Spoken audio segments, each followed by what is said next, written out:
Okay, screen share பண்ணி வச்சு இது எடுக்கலாம். ஓகே, நம்ம வந்து நேற்று கிளாஸ்ல வந்து டிஸ்கஸ் செக்யூரிட்டி அனலைசிஸ் வந்து கம்ப்ளீட் பண்ணிட்டோம். ஓகேவா? உங்களதெல்லாம் செக்யூரிட்டி அனலைசிஸ் கம்ப்ளீட் ஆயிடுச்சு, ஆப்ரேஷனல் அப்ரோச் கம்ப்ளீட் ஆயிடுச்சு, டைம் வேல்யூ கம்ப்ளீட் பண்ணியாச்சு, காஸ்ட் ஆஃப் கேபிட்டல் கம்ப்ளீட் பண்ணியாச்சு. 4 சாப்டர் காலி. ஓகே, அண்ட் இப்போ நம்ம வந்து எடுக்க போறது கேபிட்டல் ஸ்ட்ரக்சர். ஓகே, அதுக்கப்புறமா வந்து dividend decisions are working capital management ஏதாச்சும் ஒன்று எடுப்பேன். இது ரெண்டுத்துல ஏதாச்சும் ஒன்று ஃபர்ஸ்ட் எடுப்பேன், அடுத்து இன்னொன்று எடுப்பேன். ஓகேவா? அடுத்து கேபிட்டல் ஸ்ட்ரக்சர் வந்து ஹரிஷ் பார்த்துப்பாரு அப்படின்ற மாதிரி சொல்லியிருக்காரு. ஸோ அதனால அதை அவர் எடுப்பார். ஓகேவா? அண்ட்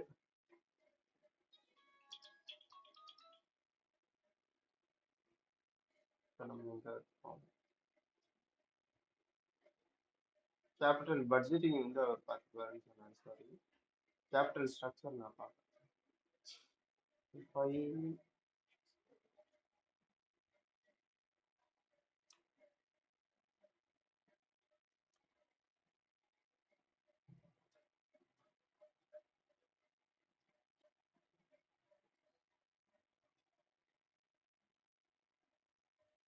ஸோ கேபிட்டல் ஸ்ட்ரக்சர் இதோட இது என்ன இருக்கும், எப்படி இருக்கும் அப்படின்றத பார்த்துட்டு இருக்கோம். ஓகேவா? ஃபர்ஸ்ட் இதோட கேபிட்டல் ஸ்ட்ரக்சர் என்ன, நேச்சர் என்ன, அதோட இம்பார்ட்டன்ஸ் என்ன, அது எதுக்கு, ஸ்கோப் என்ன இருக்கு அப்படின்றத தெரிஞ்சுக்கலாம். And factors affecting capital structure with financial structure and optimal capital structure, எது best capital structure of and capital structure and valuation. Valuation வந்து எப்படி பண்ணணும் அப்படின்றது பார்ப்போம். தியரிஸ் நிறைய இருக்கு, அது பார்ப்போம். லிவரேஜஸ் பார்த்துருப்போம், நம்ம ரேஷியோஸ்ல கம்மியா கொஞ்சமா பார்த்துருப்போம், கொஞ்சம் இங்கே டீட்டெயில்டாக பார்ப்போம். அண்டு EB80 EPS அனலைசிஸ் எப்படின்றத பார்ப்போம். எஃபெக்ட் ஆஃப் லிவரேஜஸ் வந்து எப்படி இருக்குன்றத பார்ப்போம். Okay,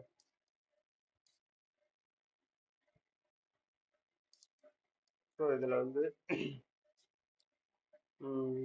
types of capital structure என்னன்னு பார்ப்போம். Planning and design of capital structure. Planning எப்படி வந்து ஒரு கேபிட்டல் ஸ்ட்ரக்சரை வந்து பிளான் பண்ணி அதை வந்து மேக் பண்றது.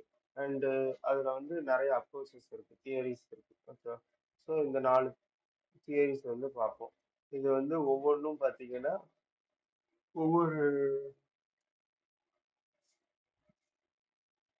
ஆஸ்பெக்ட்ல வந்து இருக்கும். ஓகேவா? ஸோ அந்த ஆஸ்பெக்ட்ஸை வந்து ஃபாலோ பண்ணணும். அண்ட் எபிடாட் வந்து எப்படி அனலைஸ் பண்ணணும் அது வந்து பார்ப்போம். அண்ட் லிவரேஜஸ் பார்ப்போம்.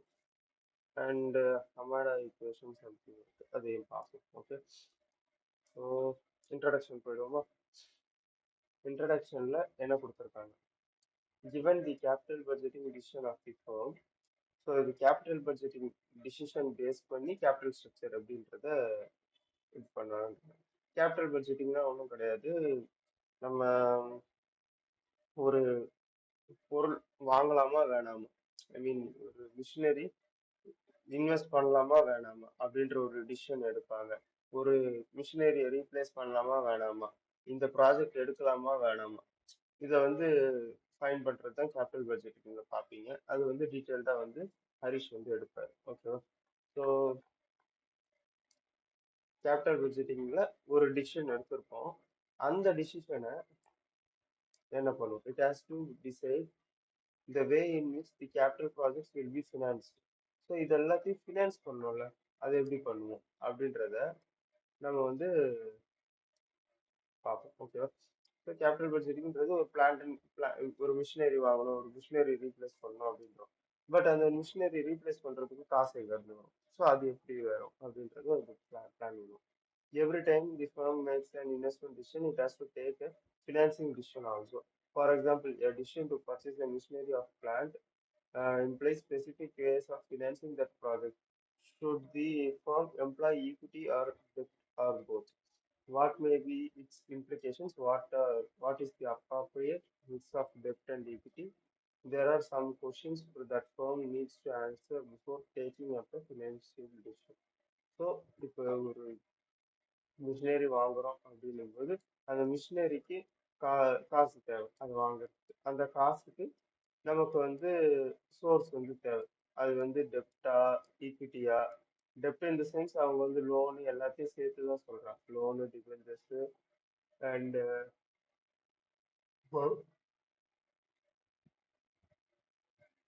பாண்ட்ஸ் அந்த மாதிரி எல்லாத்தையும் வந்து மிக்ஸ் பண்ணி தான் சொல்றாங்க. ஓகேவா? ஸோ அதை வந்து எந்த ரேஷியோவில் வச்சுக்கலாம், எப்படி வச்சா பெட்டர்? நான் சொல்லிட்டே இருந்திருப்பேன். இன்ட்ரெஸ்ட் கம்மி பண்ணோம்னா நமக்கு வந்து இன்ட்ரெஸ்ட் கம்மி பண்ணோம்னா நமக்கு ஈக்விட்டி ஷேர் ஹோல்டர்ஸ்க்கு கொடுக்க வேண்டிய காசு அதிகமாகும். அண்ட் ஸோ அதுக்கு நம்ம டேக்ஸ் அதிகமாக பே பண்ணுற மாதிரி இருக்கும். அண்ட் இன்ட்ரெஸ்ட் வந்து நம்ம அதிகமாக்கணும்னா நம்ம அதிக ஃபிக்ஸட் சார்ஜஸ்க்கு வந்து கமிட்மெண்ட் கொடுத்துருவோம். ஸோ இப்போ ப்ராஃபிட் வரலன்னா நம்ம அதிக ஃபிக்ஸட் சார்ஜஸ் வந்து பே பண்ணியே ஆகணுன்ற ஒரு சுச்சுவேஷன்ல நம்ம வந்து பிஸ்னஸ் லூஸ் பண்ண வாய்ப்புகள் இருக்கு. ஓகே, பிஸ்னஸோட வேல்யூ கம்மியாயிடும். ஸோ இப்போ கேபிட்டல் ஸ்ட்ரக்சர்னா என்ன? கேபிட்டல் ஸ்ட்ரக்சர்னா structure or constitution or breakup of capital. Okay, employed by the firm.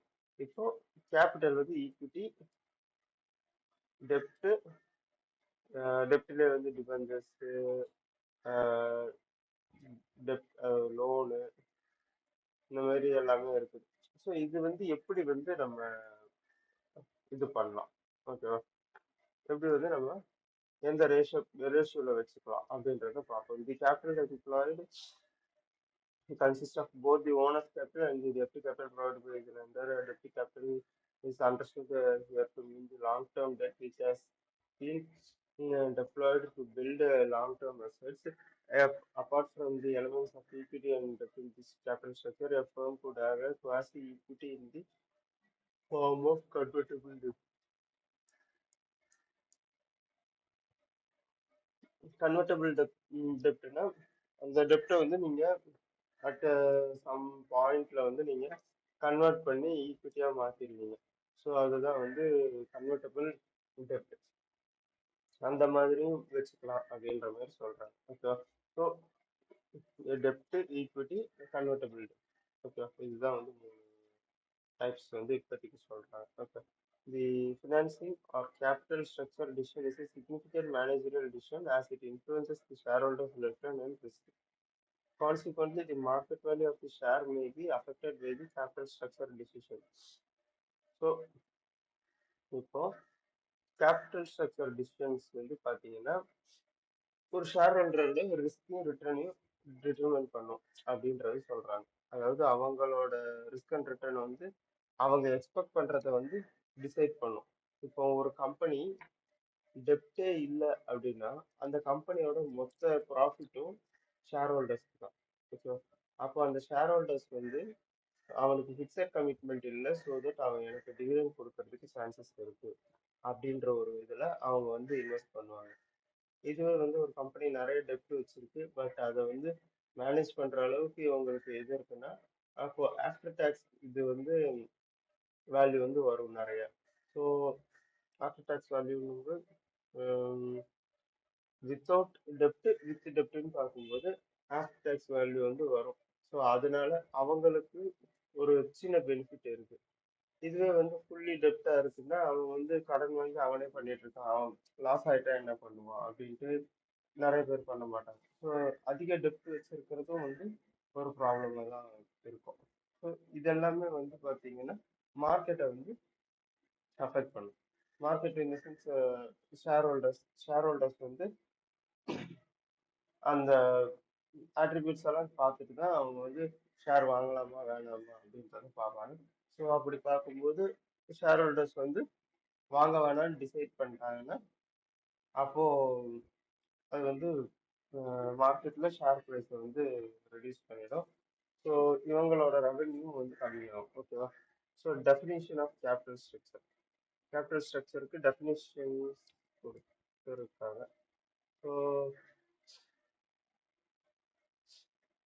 ஜெர்ஸ்டன்பர்க்ன்றவர் என்ன சொல்றாங்கன்னா, capital structure of a company refers to the composition or makeup of its capitalization and it includes all long-term capital resources. So லாங்-டர்ம் capital ரிசோர்ஸஸை அதை ஒரு காம்போசிஷன்ல எந்த காம்போசிஷன்ல வச்சிருக்கோம் அப்படின்ற ஒரு இதுதான் வந்து கேபிட்டல் ஸ்ட்ரக்சர் அப்படின்றாங்க. அண்ட் இதையும் சொல்றாரு ஜேம்ஸ் இவான் ஃபோர்ன் வந்து பார்த்தீங்கன்னா mix of forms permanent long term financing represented by டெப்ட் preferred stock and common stock equity. So இவர் வந்து ஒவ்வொரு இதையும் மென்ஷன் பண்ணி சொல்றாரு. டெப்ட் preferred stock common stock. Preferred ஸ்டாக்னா ப்ரிஃபரன்ஸ் ஷேரு, காமன் ஸ்டாக்னா equity share.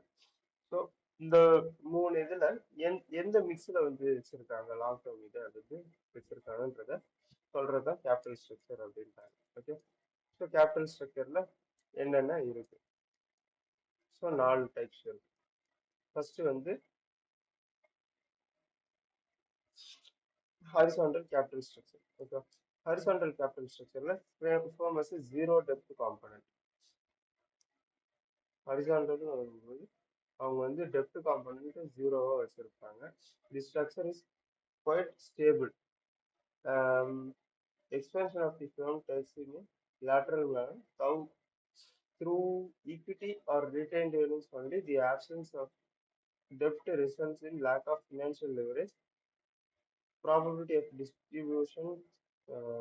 disturbance of the structure is removed.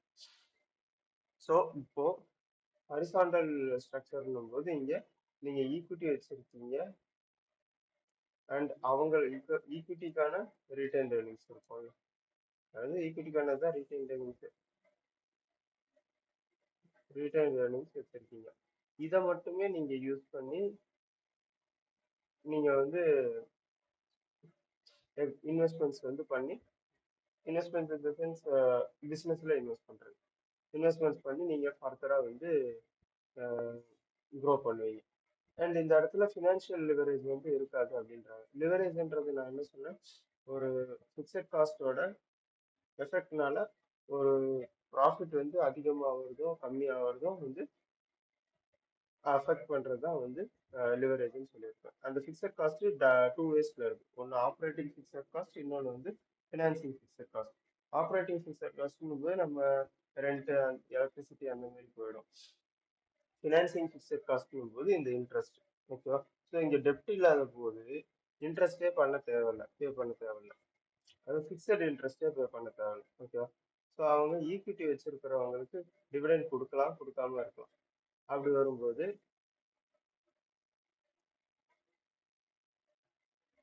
வரும்போது அவங்களுக்கு வந்து ஃபினான்ஷியல் லிவரேஜ் இருக்காது.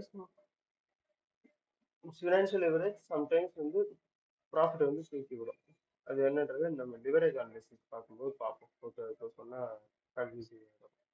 வெர்டிகல் கேபிட்டல் ஸ்ட்ரக்சர் இங்கே வந்து என்ன இருக்கும்னா, structure is formed with a small amount of equity. Okay, small amount of equity capital. This base serves as a foundation on which the superstructure of preferred share capital and debt is built. So இங்கே வந்து preferred கேபிட்டலும் டெப்ட்டும் தான் வந்து முக்கியமாக வந்து இருக்கும்ன்ற மாதிரி சொல்கிறோம். Okay, so equity கம்மி, preferred and டெப்ட் அதிகமாக இருக்கும் comparatively. The incremental addition in the capital structure is almost entirely in the form of debt. Quantum of retained earnings is low and the dividend payout ratio is quite high. So இங்கே வந்து பார்த்தீங்கன்னா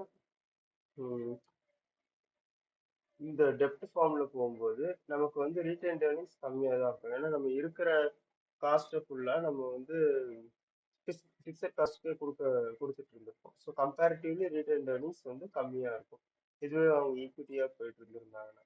and dividend payout ratio வந்து ஹையாக இருக்கும்ன்றாங்க. Dividend payout ரேஷியோனா என்னது? DPS by EPS. கரெக்டாக? So அதிகமாக வந்து நான் வந்து டெப்ட்டுக்கு கொடுக்கும்போது என்னோட இஏடி வந்து இன்ட்ரெஸ்ட் அதிகமாக கொடுக்கும்போது இஏடி வந்து கம்மியாக தானே வரும். ஸோ இஏடி வந்து கம்மியாக வரும்போது அதில் வந்து நம்பர் ஆஃப் ஷேர்ஸால் டிவைட் பண்ணும்போது தான் இபிஎஸ் வருது. அண்ட் அந்த இபிஎஸ்ல இருந்து தான் நான் வந்து டிவிடெண்ட் வந்து நான் கொடுக்குறேன். ஸோ டிவிடெண்ட் வந்து நான் இபிஎஸ் எனக்கு வந்து 10 ரூபா வருதுன்னா நான் 8 ரூபா டிவிடெண்ட் கொடுக்கும்போது எனக்கு பெரிய டிஐ டிபிஎஸ் தான் இருக்கும். டிவிடெண்ட் பேஅவுட் ரேஷியோ வந்து அதிகமாக தான் இருக்கும் கம்பேரிட்டிவ்லி. புரியுதா உங்களுக்கு? ஏர்னிங்ஸ் பர் ஷேர் வந்து பார்த்தீங்கன்னா நமக்கு என்ன ஏர்னிங்ஸ் பர் ஷேர் இருக்கோ அதுக்கேற்ற மாதிரி தான் வரும். பட் டிவிடெண்ட் வந்து நம்ம மினிமமா இவ்வளவு கொடுக்கணுன்ற மாதிரி ஒரு மார்க்கெட் கமிட்மெண்ட்டுக்குள்ள போயிடுவோம்ல. இப்போ போன வருஷம் இவ்வளவு கொடுத்துட்டு இருந்திருக்கோம், அப்படி இந்த வருஷம் இவ்வளவு கொடுக்கணும். அண்ட் நம்ம காம்படிட்டர்ஸ் இப்படி கொடுக்குறாங்க, ஸோ நம்மளும் இவ்வளவு கொடுத்தா மேபி நல்லா இருக்கும். ஸோ இதெல்லாமே வந்து ஒரு market sentiments and decisions paste on the requirement. அதை பேஸ் பண்ணி வரும்போது டிவிடெண்ட் பேஅவுட் ரேஷியோ அந்த டைம்ல வந்து ஹையா தான் இருக்கும் அப்படின்றாங்க. In such a structure, the cost of equity capital is usually higher than the cost of debt. So இந்த இடத்துல ஈக்விட்டி ஷேர் கேபிட்டலோட காஸ்ட் வந்து ஹையா இருக்கும் in comparison with cost of டெப்ட். ஏன்னா இங்க டெப்ட் தான் வந்து மெஜாரிட்டியா இருக்கிறதுனால அவங்களுக்கு வந்து நீங்க கொடுக்குற இன்ட்ரெஸ்ட் வந்து ஆஸ் யூஷுவல் இருக்கும். ஆனா ஈக்விட்டிக்கு வந்து நீங்க கொடுக்குற ரிட்டர்ன் வந்து பாத்தீங்கன்னா ஈக்விட்டி நம்ம வாங்கி இருக்கிறது, அதாவது ரைஸ் பண்ணியிருக்கிறது கம்பேர் பண்ணும்போது அதிகமா இருக்கும். ஸோ காஸ்ட் ஆஃப் கேபிட்டல் வந்து நம்ம எப்படி கண்டுபிடிப்போம் ஈக்விட்டிக்கு? ஈக்விட்டில இருந்து நம்ம என்ன டிவிடெண்ட் வருது அண்ட் நமக்கு ஏதாச்சும் growth இருக்கா, இது எல்லாத்தையும் கன்சிடர் பண்ணி அதை வந்து நம்ம ஈக்விட்டியை கொண்டு வரோம். ஸோ அந்த இதை அந்த ஃபேக்டர் கொண்டு வரும்போது காஸ்ட் ஆஃப் ஈக்விட்டி வந்து அதிகமாக தான் இருக்கும். Okay. The higher component of debt in the capital structure increases the financial risk of the firm and render the structure unstable. The firm, because of the relatively lesser component of equity capital, is vulnerable to hostile takeovers. So,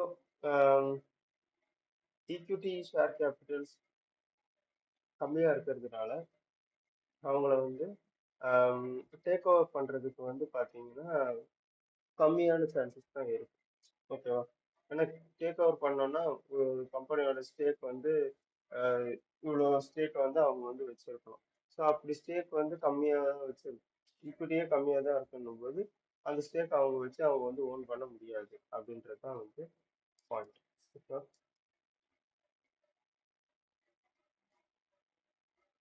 and pyramid shape capital pyramid shape capital structure, inverted pyramid shape capital structure இருக்கு. Pyramid ஷேப்ல என்ன பண்றோம்? Large portion of pyramid போது இந்த ஷேப்ல இருக்குமா? So இந்த ஷேப்ல இருக்கும்போது large portion consisting of equity capital retained earnings which have been plugged back into the firm over a considerable large period of time. The cost of share capital and the retained earnings of the firm is usually lower than the cost of debt. This structure is indicative of risk adverse conservative firms. So இங்க equity வந்து அதிகமா இருக்கும் இந்த private ஷேப்ல. So இந்த இதுல வந்து பாத்தீங்கன்னா இங்க ஈக்விட்டி, இங்க ரீட்டைன்ட் earnings அண்ட் இந்த பார்ட் வந்து பாத்தீங்கன்னா டெப்ட் இருக்கும். ஸோ தட் டெப்டோட பார்ட் வந்து கம்மியா இருக்குன்னும் போது, ஓகே, டெப்டோட பார்ட் கம்மியா இருக்குன்னும் போது நம்ம இன்ட்ரெஸ்ட் வந்து கம்மியா பே பண்ணணும். ஸோ அந்த இடத்துல ரிஸ்க் வந்து நமக்கு கம்மி. ஓகேவா? ஸோ ரிஸ்க் அட்வர்ஸ் கன்சர்வேட்டிவ் ஃபர்ம்ஸ்னா ரிஸ்க் வந்து கம்மியா எடுக்கக்கூடிய, ரிஸ்க் கம்மியா எடுத்தா போதும் இப்போதைக்கு அப்படின்னு தேவை இருக்கிற கம்பெனிஸ் வந்து இந்த கேபிட்டல் ஸ்ட்ரக்சர் வந்து ஃபாலோ பண்ணலாம். ஓகேவா? And inverted pyramid shape capital structure. இன்வெர்டர்ல வந்து பார்த்தீங்கன்னா small component of equity share capital reasonable level of retained earnings, but and even increase the component of debt. So all the increases in the share capital structure in the recent past have been made through the debt only. So இங்க வந்து private shape inverted போது இந்த ஷேப்ல இருக்கும். So இங்க equity இருக்கும், equity கம்மியா இருக்கும், and then retained earnings and மேலே வந்து போனீங்கன்னா ரீட்டைன் earnings, அதுக்கப்புறம் மேலே போனீங்கன்னா நீங்கள் வந்து டெப்ட் வந்து வச்சிருப்பீங்க. ஓகே. ஸோ இது வந்து வால்யூம் தான். வால்யூம் வந்து இது கம்மியாக இருக்கும், இது கொஞ்சம் அதிகம், இது கொஞ்சம் அதை விட அதிகம். ஸோ அப்படி வால்யூம் வந்து மாறும்போது ஆஹ் string இப்படி வரும்போது நமக்கு வந்து என்ன ஆகும், டெப்ட்டுக்கு நம்ம இன்ட்ரெஸ்ட் வந்து அதிகமாக வந்து பே பண்ணுற மாதிரி இருக்கும். ஸோ அந்த இடத்துல highly vulnerable to collapse, risk அதிகமாக எடுக்கிறோம். ஸோ அந்த ரிஸ்க்கை வந்து நம்ம கரெக்டாக வந்து மெயின்டைன் பண்ணணும். ஓகேவா? And then this may be due to a shrinkage of retained earnings on account of accumulated losses. So இது எதனாலன்னா, இப்போ இன்ட்ரெஸ்ட் நீங்கள் அதிகமாக பே பண்ணணும் போது நீங்கள் ஃபிக்ஸட் சார்ஜஸ் வந்து அதிகமாக வந்து கமிட்மெண்ட் கொடுக்குறீங்க. உங்கள் ப்ராஃபிட்டே வந்து 10,000 ரூபாய் தான் வருது, ஆனால் உங்கள் இன்ட்ரெஸ்ட் வந்து 12,000 ரூபாய்னா இப்போ நீங்கள் என்ன பண்ணுவீங்க? நீங்கள் வந்து கடன் வாங்கி கொடுக்குற மாதிரி இருக்கும். இல்லை 10,000 ரூபாய் வந்து ப்ராஃபிட், அதில் வந்து 9,000 ரூபாய் வந்து டெப்டே போயிடுது அப்படின்னா மிச்சம் 1,000 ரூபாய் தான் இருக்கும். அந்த 1,000 ரூபாயிலே நீங்கள் டேக்ஸ் பே பண்ணுவீங்க. அந்த டேக்ஸ் பே பண்ணிட்டு பேலன்ஸ் 500 ரூபாய் தான் உங்களுக்கு ரீட்டைல் ஏர்னிங்ஸ் வரும். ஸோ இந்த ரீட்டைல் ஏர்னிங்ஸ் வந்து கம்மியாக இருந்து அதுல இருந்து நீங்க செலவு பண்ண வேண்டியது இருந்திருக்கும், அதுல எடுத்து நீங்க செலவு பண்ணும்போது லாஸா போகும். ஸோ இது வந்து கம்பெனியை கொலாப்ஸ் பண்றதுக்கு சான்சஸ் இருக்கு அப்படின்றாங்க இன்வெர்டட் பிரமிடேஸ் பொறுத்த வரைக்கும். ஓகேவா? And significance of capital structure, கேபிட்டல் ஸ்ட்ரக்சரோட இம்பார்ட்டன்ஸ் எவ்வளோ இருக்கு. ஓகேவா? ஸோ ஆப்டிமல் கேபிட்டல் ஸ்ட்ரக்சர் வந்து பார்த்தீங்கன்னா எப்படி டெப்டையும் எப்படி ஈக்விட்டியும் மிக்ஸ் பண்ணலாம் அப்படின்றத பேஸ் பண்ணி தான் வந்து ஆப்டிமல் கேபிட்டல் ஸ்ட்ரக்சர் வந்து இருக்கு. ஸோ இது வந்து பார்த்தீங்கன்னா ஃபர்மோட ஸ்ட்ராட்டஜியை வந்து ஷோ பண்ணுன்றாங்க. ஸ்ட்ராட்டஜின்னும் போது அவங்க வந்து க்ரோத்தையும் பார்க்கணும், அண்ட் தென் அவங்க லிவரேஜையும் பார்க்கணும். ஓகேவா? ஸோ லிவரேஜ் வந்து ஏன் டெப்ட் வந்து ஏன் வந்து ஒரு முக்கியமான காம்பனன்ட்னா, அது வந்து பார்த்தீங்கன்னா ஒரு ஃபிக்ஸட் சார்ஜ். நீங்கள் அந்த ஃபிக்ஸட் சார்ஜை கண்டிப்பாக வந்து நீங்கள் ஃபிக்ஸட் சார்ஜ் வந்து கண்டிப்பாக இவ்வளோ கொடுத்து தான் ஆகணும். ஆனால் அது வந்து லிமிட்டட் தான். நீங்கள் ஃபிக்ஸடாக கொடுத்தா போதும். அந்த ஃபிக்ஸட் சார்ஜ் எனக்கு 10 ரூபாய், என் ப்ராஃபிட் வந்து 1,00,000 போது 1,00,000 எனக்கு 10 ரூபாய் வந்து பெரிய விஷயமா இருக்குமா? 10 லட்சம் எனக்கு 10 லட்சத்துல 10 ரூபாய் வந்து பெரிய விஷயமா இருக்காது. இது 100 ரூபாய் இருந்தாலும் எனக்கு பெரிய விஷயமா இருக்காது டெப்ட்டுக்கு நான் இன்ட்ரெஸ்ட் கொடுக்குறது. ஸோ அந்த அமௌண்ட் வந்து கம்மியா இருக்கும்போது எனக்கு வந்து பெரிய பிரச்சனையே இருக்காது. அண்ட் அது வந்து ஈக்குவலா இருக்குன்னாலுமே அந்த ஃபிக்ஸட் சார்ஜஸ் வந்து ஆல்மோஸ்ட் ஈக்குவலா வருதுனாலுமே அதை வந்து நான் வந்து மேனேஜ் பண்றதுக்கு கரெக்டா வந்து ஈக்விட்டிஸ் வந்து வச்சிருக்கேன். ஓகே. ஸோ இதுதான் வந்து பாயிண்ட் ஸ்ட்ராட்டஜி. ஓகே. இங்க வந்து பாத்தீங்கன்னா க்ரோத்துக்கான ஒரு இதுவா இருக்கும், லிவரேஜ்க்கான இம்பார்ட்டன்ட் டூல் அப்படின்றாங்க. Next, it is an indicator of the risk profile of the firm. So risk வந்து எப்படி இருக்கு? One can get a reasonably accurate broad idea about the risk profile of the firm from the capital structure. If the debt component in the capital structure is predominant, the fixed interest cost of the firm increases, thereby increases the risk. இப்போ நான் சொன்னதுதான் அது சொல்லியிருக்காங்க. Okay. It act as a tax management tool.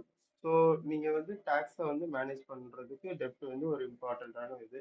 So just like that நம்ம வந்து profit earn பண்ணி அதை வந்து நம்ம டேக்ஸா வந்து கவர்மெண்ட்டுக்கு பே பண்றதுக்கு வேலை டெப்டா வாங்கி நம்ம வந்து அதை வந்து இன்ட்ரெஸ்டா வந்து பே பண்ணி முடிச்சுட்டு அது போக பேலன்ஸ் இருக்கிறதுக்கு டேக்ஸா பே பண்ணோம்னா நமக்கு டேக்ஸ் வந்து கொஞ்சம் பெனிஃபிட் வந்து வரும்ல.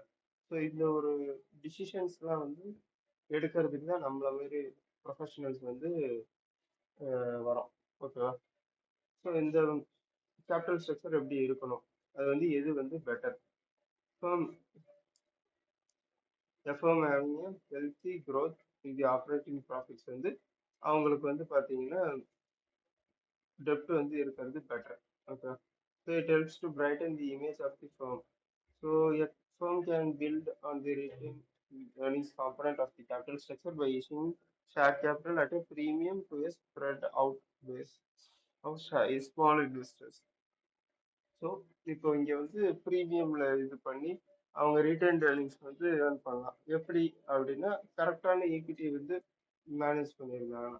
ஓகே, ஈக்விட்டி இவ்வளோ வேணும், டெப்ட் இவ்வளோ வேணும் அப்படின்ட்டு இது பண்ணி அவங்க நல்லா வந்து ஏர்ன் பண்ணும்போது அவங்களோட ரிட்டர்ன் ஏர்னிங்ஸ் நிறைய இருக்கும். ஸோ அதை வந்து ஷோ ஆஃப் பண்ணி நிறைய வந்து இமேஜை வந்து பில்டு பண்ணிக்கலாம். Okay, on the other one hand it helps the founder improve it's இது sometimes it reduces the chances of hostile takeover of the firm. So அதை வந்து பர்ஃபெக்டாக நீங்கள் பில்ட் பண்ணிட்டீங்கன்னா டேக் ஓவர் பண்ணுறதை வந்து மேனேஜ் பண்ணிடலாம். ஓகே, ஸோ டேக் ஓவர்ன்றது வந்து பார்த்தீங்கன்னா ஒரு கம்பெனியும் இன்னொரு கம்பெனி வந்து அக்வயர் பண்ணுறது. ஓகேவா, capital structure versus finance structure. Okay, one second.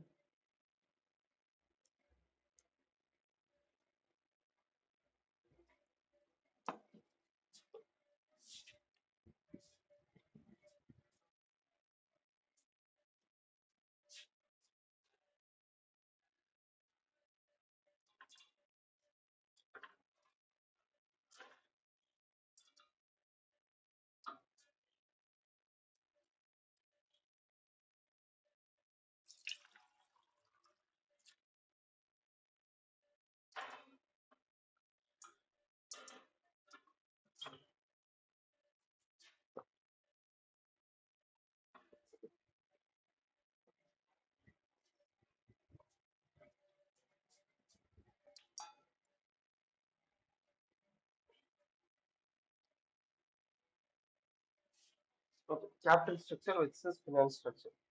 So இது வந்து எப்படி டிஃபைன் ஆகுது?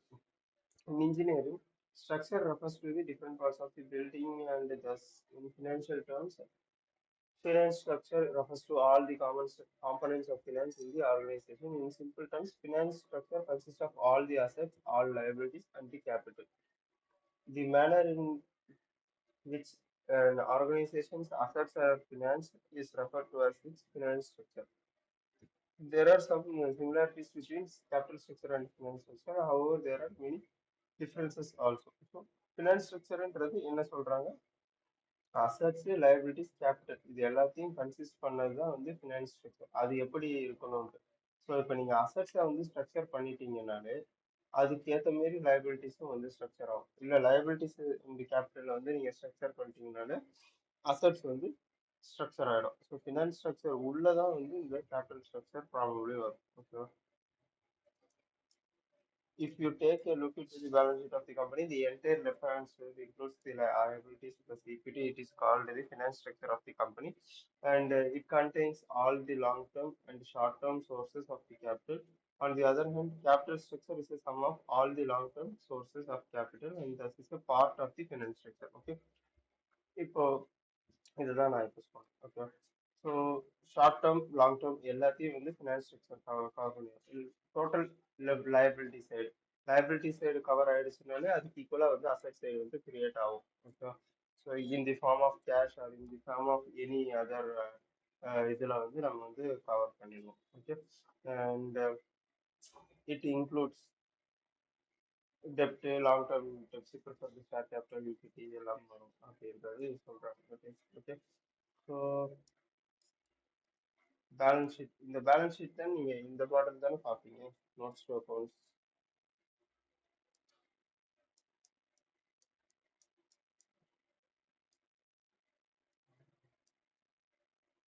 ஸோ இதில் வந்து பார்த்தீங்கன்னா share holders, reserves and surplus கொடுத்துட்டு அதுக்கப்புறமா கரண்ட் லைபிலிட்டிஸ் கொடுத்துருக்காங்க. ஸோ இது எல்லாமே சேர்த்தது இந்த 4,60,000 இருக்குல்ல, இந்த 4,60,000மே வந்து பார்த்தீங்கன்னா ஃபினான்ஷியல் ஸ்ட்ரக்சரில் வரும். அண்ட் இதில் வந்து இந்த 2,72,000 இருக்கு பார்த்தீங்கன்னா, இது வந்து 2,72,000 இருக்குல்ல, இது வந்து கேபிட்டல் ஸ்ட்ரக்சரில் வரும். இதுதான் வந்து சொல்கிறாங்க. ஓகேவா, ஸோ ஃபினான்ஷியல் ஸ்ட்ரக்சர்னும் போது ஃபினான்ஷியல் ஸ்ட்ரக்சர்னா கரண்ட் லைபிலிட்டிஸ் போக பேலன்ஸ் இருக்கிறது வந்து கேபிட்டல் ஸ்ட்ரக்சர் அப்படின்ட்டு சொல்கிறாங்க. Okay, so capital structure plus current liabilities add பண்ணிங்கன்னா ஃபினான்ஷியல் ஸ்ட்ரக்சர் வரும். ஓகே, ஸோ ஃபினான்ஷியல் ஸ்ட்ரக்சரை பொறுத்தவரை நீங்கள் ஜஸ்ட் தெரிஞ்சுக்கிட்டா போதும், அதை பற்றி படிக்க போகிறதில்ல. Planning and designing of capital structure. So எப்படி பிளான் பண்ணணும், எப்படி டிசைன் பண்ணணும். Okay, just as planning and design of the physical structure of is important, the same holds true to capital structure of. So இப்போ ஒரு பொருள் வந்து நீங்க இப்போ நீங்க வந்து ஒரு களிமண்ல ஒரு பொம்மை செய்யணும் அப்படின்னு நினைக்கிறீங்கன்னா அதுக்கு வந்து ஒரு ஸ்ட்ரக்சர் வந்து நீங்க கிரியேட் பண்ணுவீங்க. ஓகேவா? அதுக்கு வந்து நீங்க வந்து தலை பிடிப்பீங்க, அது தலையில மூக்கு வாய் இதெல்லாம் வச்சு இது பண்ணுவீங்க. கை கால் இதெல்லாம் வந்து இது பண்ணுவீங்க. அண்ட் இதெல்லாமே வந்து கரெக்டா வர்றதுக்கு வந்து நீங்க ஒரு பிளான் பண்ணுவீங்க. ஓகே, இப்படி பண்ணலாம் அப்படி பண்ணலாம் அப்படின்ட்டு. அண்ட் பண்ணதுக்கு அப்புறமா செய்யும்போது அது வந்து ஒரு மாதிரி டிசைன் பண்ணி கொண்டு வரும்.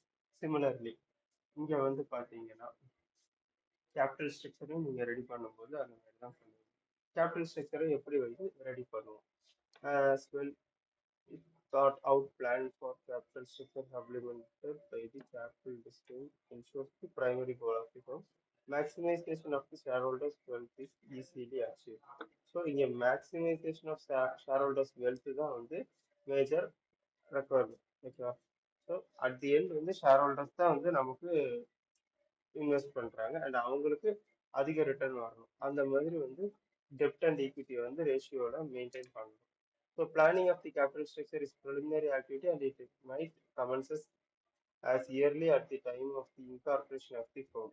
ஸோ இங்க வந்து இன்கார்பரேஷன் டைம்லேயே வந்து இந்த பிளானிங்கை வந்து பண்ணிடுவாங்க அப்படின்றாங்க. Okay, once the firm is established, the next logical step is to move in the direction of the implementation of the project. For meeting the cost of the project, the means of finances are to be arranged, hence the need for timely and early planning of the capital structure. So எல்லாத்தையும் வந்து ப்ரிலிமினரியாவே வந்து பண்ணிடுவாங்க. So அது எப்படி இது பண்ணணும் அப்படின்றது அவங்களுக்கு ஒரு பர்டிகுலர் செட் ஆஃப் கொஷின்ஸ் இருக்கும். அதை வந்து அவங்க ஆன்சர் பண்ணாதான் அவங்களோட ரெக்குவயர்மெண்ட் தெரியும். அதுக்கேற்ற மாதிரி தான் ஸ்ட்ரக்சர் டெவலப் பண்ண முடியும். ஸோ சில கம்பெனிஸ்க்கு டெப்ட் இருந்தால் தான் வந்து ஓடும், சில கம்பெனிக்கு வந்து டெப்ட் இருந்தால் ஓடாது. சில கம்பெனிக்கு அது லிமிட்டடாக இருக்கும், சில கம்பெனிக்கு அது வந்து அதிகமாக இருக்கும்.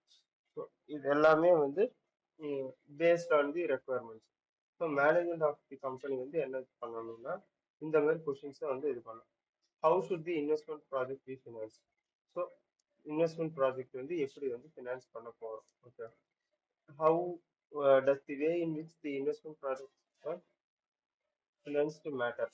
ஸோ இங்கே வந்து ஃபினான்சிங் வந்து எதில் பண்ண போகிறோன்றது முக்கியமாக. How does the financing affect the share holders risk return and value? இப்போ நம்ம டெப்டில் போகிறோம்னா அது வந்து ரிஸ்க் வந்து கொடுக்குமா, ரிட்டர்ன் வந்து அவங்களுக்கு வந்து கொடுக்குமா, அவங்களோட வேல்யூ வந்து கிரியேட் ஆகும், வேல்யூனா புக் வேல்யூ வந்து இன்க்ரீஸ் ஆகுமா. ஓகேவா? அண்ட் அவங்க மார்க்கெட் வேல்யூமே வந்து அதனால இன்க்ரீஸ் ஆகலாம். ஓகேவா? Does there exist and optimum financing mix in the terms of the maximum value for to the firm shareholders? Can the optimum financing mix be determined in practice for a company? What factors in practice should a company consider in designing its financial policy? So இது எல்லாமே வந்து கேட்டுக்கிறதுனா இது வந்து self டவுட்ஸ்ன்னு சொல்லுவோம் தெரியுமா, அந்த மாதிரி கம்பெனியோட மேனேஜ்மெண்ட் வந்து அவங்களுக்குள்ள வந்து டிசைட் பண்ணிப்பாங்க. ஸோ இன்வெஸ்ட்மெண்ட் வந்து நம்ம எப்படி பண்ண போகிறோம் அண்ட் அந்த இன்வெஸ்ட்மெண்ட்டுக்கு வந்து ஃபினான்ஸ் வந்து ஈக்விட்டியில ஈக்விட்டி ஆர் டெப்ட்னு எப்படி வேணா போகலாமா.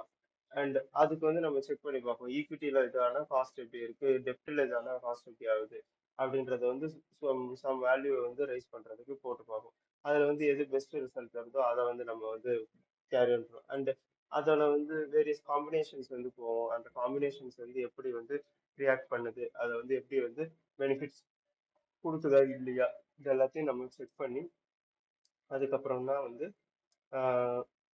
கேபிட்டல் ஸ்ட்ரக்சரை இது பண்ணுவோம். ஸோ கேபிட்டல் ஸ்ட்ரக்சரை பொறுத்த வரைக்கும் ஃபர்ஸ்ட் ரிட்டர்ன் வந்து எப்படி இருக்கு, ரிட்டர்ன் வந்து ஷேர் ஹோல்டர்ஸ்க்கு அட்வான்டேஜா இருக்கா இல்லையா, அண்ட் ரிஸ்க் வந்து பார்த்தீங்கன்னா ரிஸ்க் வந்து லிமிட் கம்மியா இருக்கணும். ஸோ தட் ரிஸ்க் இல்லாத போது தான் யாரா இருந்தாலும் வந்து எடுக்க, ஐ மீன் நம்ம இதுல வந்து இன்வெஸ்ட் பண்றதுக்கு முன் வருவாங்க. Okay, share holders. இல்லாட்டி ரிஸ்க் அதிகமா இருக்கணும் போது ஒன் டே வந்து இப்போ எனக்கு வந்து இப்போ வோடஃபோன் எடுத்துக்கிட்டிங்கன்னா வோடஃபோன் வந்து கிட்டத்தட்ட நிறைய டெப்ட் இருக்கு. ஓகே, அவங்களோட டெப்ட்ஸ் வந்து பார்த்தீங்கன்னா அன்லிமிட்டடா இருக்கு. ஸோ அப்படி இருக்கும்போது அவங்களோட ம், இது வந்து பார்த்தீங்கன்னா அவங்களோட கிரெடிபிலிட்டி பார்த்தீங்கன்னா மார்க்கெட்ல கம்மியா இருக்கும். அவங்க டெப்ட் அடைக்கிறதுக்காக திடீர்னு மொத்த ஷேர்ஸையும் வந்து வித்துட்டு போயிடுவாங்க. ஆர் மொத்தமா வந்து ப்ராஃபிட்டே இல்லைன்னும் போது யார் வந்து இது பண்ணுவான்ட்டு இந்த மாதிரி நிறைய கொஸ்டின்ஸ் இருக்கும். யாரும் வந்து அந்த சைடு போக மாட்டாங்க. So next flexibility. ஸோ இதை வந்து நம்ம தேவைப்படும் போது இதை வந்து டெப்டை வந்து ஈக்விட்டியா மாத்திக்கிறது, ஈக்விட்டியை வந்து டெப்டா மாத்துறதுக்கு ஃப்ளெக்சிபிள் இருக்கணும். ஓகேவா? அதாவது எப்படின்னா கன்வெர்ட்டபிள் டெப்ட் கொடுத்தோம்னா அதை வந்து நம்ம கன்வெர்ட் பண்ணி நம்ம ஈக்விட்டியா மாத்திக்கலாம். இதுவே வந்து நம்ம ஈக்விட்டி வந்து வச்சிருக்கோம் அப்படின்னா அதை வந்து நம்ம டெப்டா வந்து மாத்தணும் அப்படின்னா நம்ம ஈக்விட்டியை வந்து பைபேக் பண்ணியோ ஆர் ஈக்விட்டியை வந்து பைபேக் பண்ணி அதுக்கப்புறமா டெப்ட்டுக்கு வந்து மாற்றணும். ஸோ இந்த மாதிரி ஃப்ளெக்சிபிலிட்டி வந்து இருக்கணும். ஓகேவா? அதுக்கேற்ற மாதிரி தான் ஸ்ட்ரக்சர் இருக்கணும் அப்படின்றாங்க. ஸோ அதிகமாக இருந்தாலும் அதிகமாக பைபேக் பண்ணும்போது அது வந்து ஒரு எஃபெக்ட் கொடுக்கும். அண்ட் அதிகமாக கன்வெர்ட் பண்ணும்போது அது ஒரு எஃபெக்ட் கொடுக்கும். ஸோ இந்த எஃபெக்ட்ஸ் எல்லாத்தையும் கன்சிடர் பண்ணி அந்த மாதிரி வந்து ஃப்ளெக்சிபிளாக டிசைன் பண்ணும். ஓகேவா? It should be possible for a company to adapt its capital structure with a minimum cost and delay so aren't possible for the company to provide funds further. Okay. So capacity. Capital structure வந்து should be determined within the debt capacity. நம்மளால எவ்வளவு interest பே பண்ண முடியும் அந்த கெப்பாசிட்டிக்குள்ள தான் வந்து நம்ம வந்து டெப்டோட கெப்பாசிட்டி வந்து டிசைட் பண்ணோம். And this capacity should not be exceeded. அந்த கெப்பாசிட்டியை தாண்டிட்டீங்க உங்களோட கேஷ் ஃப்ளோஸ் ஜென்ரேட் பண்றது ரொம்ப கஷ்டமாயிடும். ஓகே, ஏன்னா நீங்க டெப்ட்டுக்கு இன்ட்ரெஸ்ட் பே பண்ணினாலும் அது வந்து கேஷ் ஆர் கேஷ் ஈக்குவலன்ட்ல தான் பே பண்ணுவீங்க. ஸோ அட் தி எண்ட் வந்து உங்களோட கேஷ் ஃப்ளோஸ் வந்து கம்மியாயிடும். அண்ட் உங்களால ஃபிக்ஸட் சார்ஜஸ் வந்து பே பண்ண முடியாது. ஓகே, அதான் சொல்றேன். Control the capital structure should involve minimum risk of loss of control of the company. So capital structure வந்து ரிஸ்க்கை வந்து கண்ட்ரோல்ல வச்சிருக்கும். ஓகேவா? ரிஸ்க் இருக்கலாம், ரிஸ்க் இல்லாம ரிட்டர்ன் வராது. ஸோ ரிஸ்க் இருக்கலாம், அந்த ரிஸ்க்கை வந்து கண்ட்ரோல்ல வச்சிருந்தா அவங்களால வந்து கண்டிப்பா வந்து ரிட்டர்ன் வந்து நல்லா கொடுக்க முடியும். ஓகே, அண்ட் தென்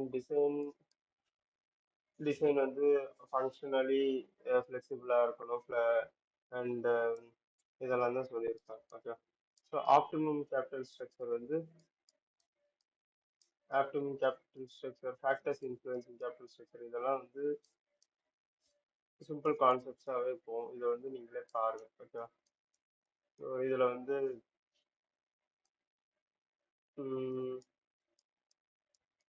ஹெட்டிங்ஸ் வரையும் வந்து நான் கவர் பண்ணிட்டு போவேன். கேஷ் ஃப்ளோ பொசிஷன் வந்து பார்த்தீங்கன்னா கேஷ் ஃப்ளோ வந்து நீங்கள் டெப்ட் அதிகமாக போகும்போது இது எல்லாமே சொன்னதே தான் திருப்பி திருப்பி ஒவ்வொரு இதில் மாற்றி மாற்றி சொல்லிட்டு இருக்காங்க. ஓகே, கேஷ் ஃப்ளோஸ் வந்து அஃபெக்ட் பண்ணும் அதிகமாக இன்ட்ரெஸ்ட் பே பண்ணும்போது. அண்ட் இன்ட்ரெஸ்ட் கவரேஜ் ரேஷியோ வந்து அதிகமாக காட்டும். ஸோ இது வந்து அது வந்து ஒரு வீக் பொசிஷனில் இருக்கான்ற மாதிரி போர்ட்ரே பண்ணும். அண்ட் டெப்ட் சர்விங் கவரேஜ் ரேஷியோ. ஸோ டெப்ட்டுக்கு வந்து அவங்க வந்து எவ்வளோ கொடுக்குறாங்க, அதுக்கு எவ்வளோ கவரேஜ் ஆகுது அப்படின்றத பார்ப்பாங்க. ஸோ அது வந்து எப்படி ஷோ ஆகுது, அது வந்து அதிகமாக ஷோ ஆச்சுன்னா அப்போ அவங்களுக்கு வந்து ஒரு credibility வந்து வராது. ரிட்டர்ன் ஆன் இன்வெஸ்ட்மெண்ட்டுக்கு ரிட்டர்ன் வந்து எப்படி இருக்கு அப்படின்றது இன்க்ரீஸ் ஆகுதா டிக்ரீஸ் ஆகுதான்றது பார்ப்பாங்க. அண்ட் காஸ்ட் ஆஃப் டெப்ட்டுக்கான காஸ்ட் என்ன, இன்ட்ரெஸ்ட், அந்த இன்ட்ரெஸ்ட் வந்து எப்படி எவ்வளோ இருக்கு, அது வந்து கம்மியா இருக்கா அதிகமா இருக்கா, அதை வந்து பார்ப்பாங்க.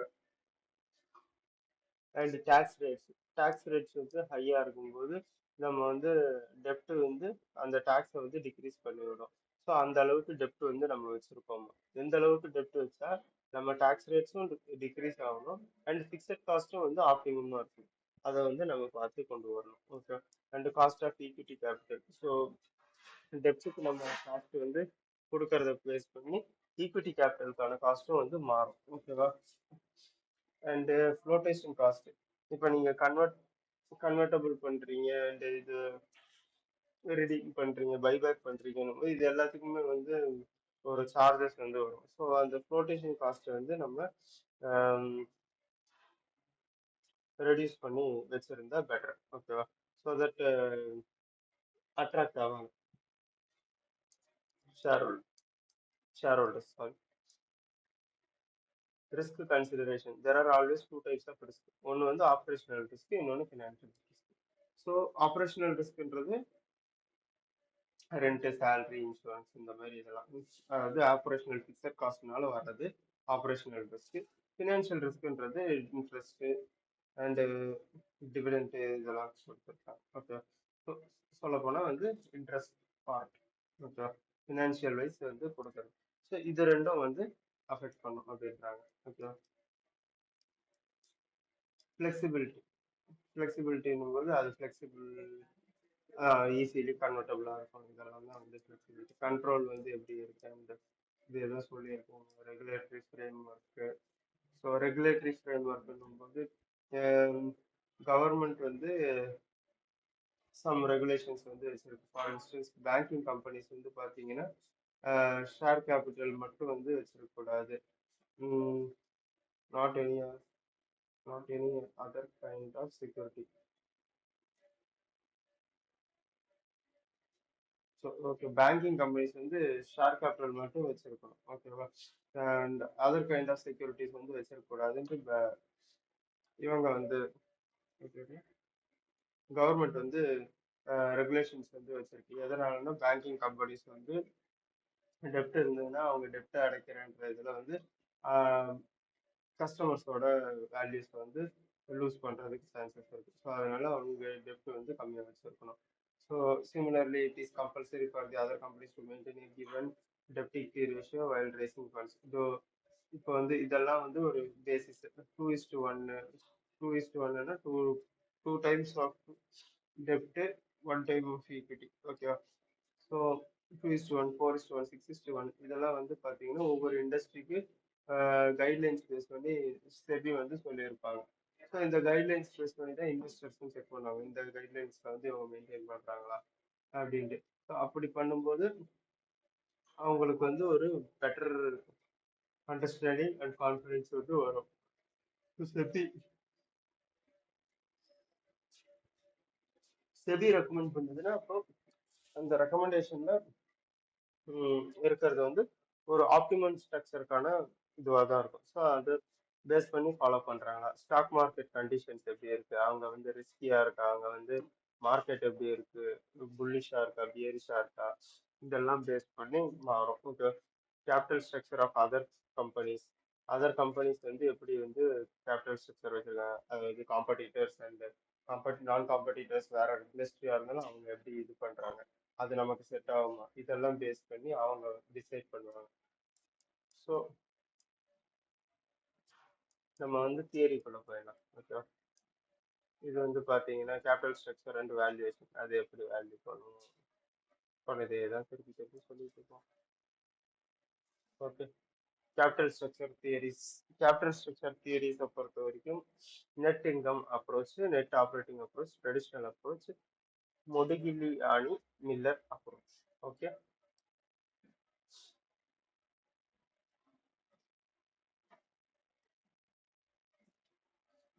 உங்களுக்கு இதுவரையும் எடுத்து வேற ஏதாச்சும் புரியாம இருக்கா?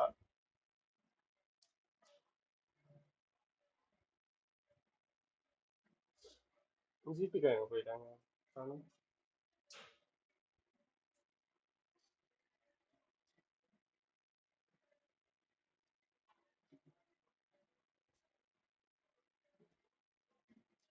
ஓகே. நெட் இன்கம் அப்ரோச்ல என்ன பண்ணுவோம்? According to this approach, there is a relationship between the capital structure and the value of the firm, and therefore the firm can affect the value by increasing or decreasing the debt proportion in the overall financing mix. So இங்க வந்து பாத்தீங்கன்னா overall value in the sense கம்பெனியோட வேல்யூனா எப்படி சொல்லுவீங்கன்னா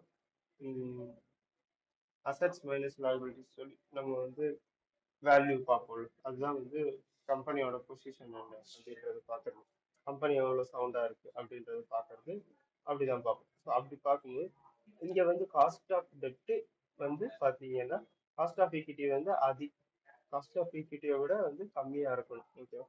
so அப்படி இருந்தாதான் வந்து better அப்படின்றாங்க. எதனால அப்படின்னா இப்போ டெப்ட் இன்க்ரீஸ் ஆகும்போது நமக்கு வந்து வேல்யூ வந்து குறையறதுக்கு சான்சஸ் இருக்கு. ஏன்னா அவங்க வந்து டெப்ட்டுக்கு அதிகமா இன்ட்ரெஸ்ட் கொடுப்பாங்க, ஸோ தட் ஈக்விட்டி கம்மியா வரும்.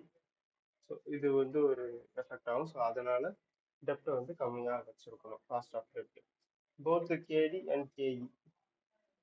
கே கேன்றது காஸ்ட் ஆஃப் டெப்ட்டுக்கு, காஸ்ட் காஸ்ட் ஆஃப் கேபிட்டலுக்கு யூஸ் பண்றது. ஓகே, கேடினா காஸ்ட் ஆஃப் டெப்ட், கேஇனா cost of equity remains constant and increase. That is in financial leverage, that is use of more and more debt financing in the capital structure does not affect the risk perception of the investor. So இங்க ம்,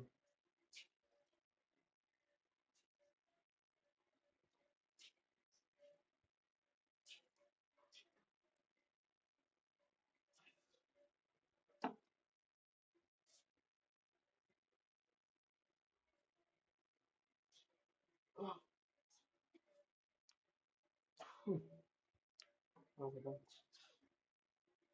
இப்போ வந்து பாத்தீங்கன்னா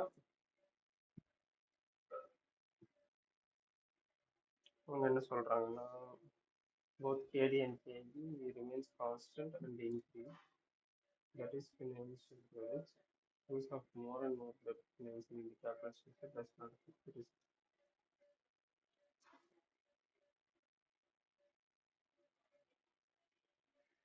Okay.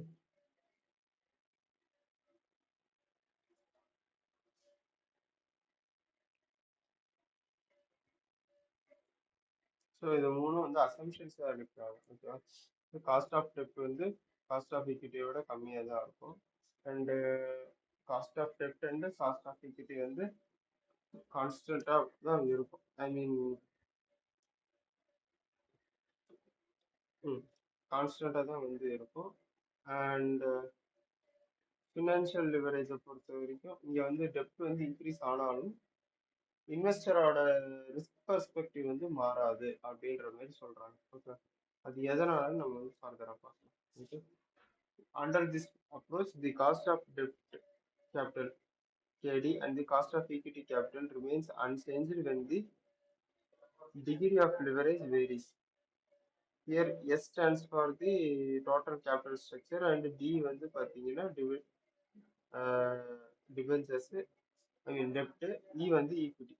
So the constancy of KD and KE with respect to the degree of leverage means KO.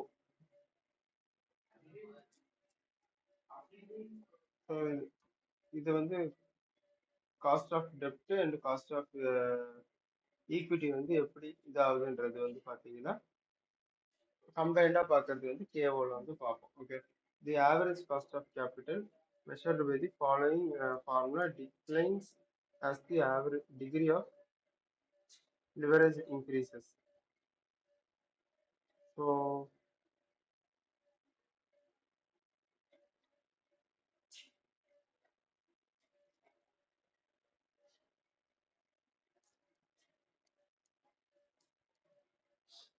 இங்க வந்து பார்த்தீங்கன்னா கேடியில், அதாவது cost of டெப்ட் கூட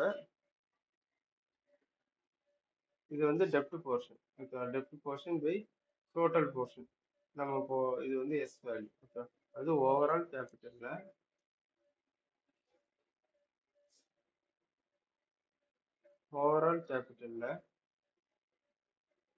டெப்ட் வந்து இவ்வளோ இருக்கு, டெப்ட் வந்து வேல்யூ இருக்கு, அண்ட் அது கூட வந்து காஸ்ட் ஆஃப் டெப்ட் மல்டிபிள் பண்ணி இவ்வளோ டெப்ட் இருக்கு. ஸோ இது வந்து எப்படி பார்க்குறோம்னா ஓவராலாக வந்து டெப்ட்டுக்கு வந்து இவ்வளோ காஸ்ட் இருக்கு. ஓகே, சரி 10% இருக்கு டெப்ட்டுக்கு.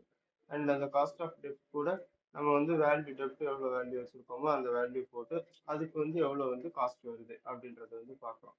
அண்ட் இது வந்து பார்த்தீங்கன்னா டெப்ட் வந்து ஒரு ப்ரொபோர்ஷனல் தான் இருக்கு. Overall capital. அப்போ வந்து அந்த ப்ரொபோர்ஷன் என்ன, அந்த ப்ரொபோர்ஷனுக்கு வெயிட்டேஜ் வந்து நம்ம கொடுத்துறோம். அண்ட் ஈக்விட்டி வந்து ஒரு காஸ்ட்ல இருக்கு அண்ட் அது வந்து ஒரு வேல்யூ இருக்கு, அது எவ்வளவு ப்ரொபோர்ஷன்ல இருக்கு. இதோட டோட்டல் தான் வந்து ஓவரால் காஸ்ட் ஆஃப் ஈக்விட்டி வந்து ஓவரால் காஸ்ட் ஆஃப் கேபிட்டலும் வந்து இருக்கும் அப்படின்றாங்க. அண்ட் இங்க என்ன சொல்றாங்கன்னா ஆவரேஜ் காஸ்ட் ஆஃப் கேபிட்டல் வந்து பாத்தீங்கன்னா ஆவரேஜ் காஸ்ட் ஆஃப் கேபிட்டல் வந்து என்ன சொல்றது, the constancy of the KD வந்து KE with respect to the degree of leverage means the KO, the average cost of capital, average cost of capital வந்து பாத்தீங்கன்னா கம்மியாகும் அப்படின்ற மாதிரி சொல்றாங்க.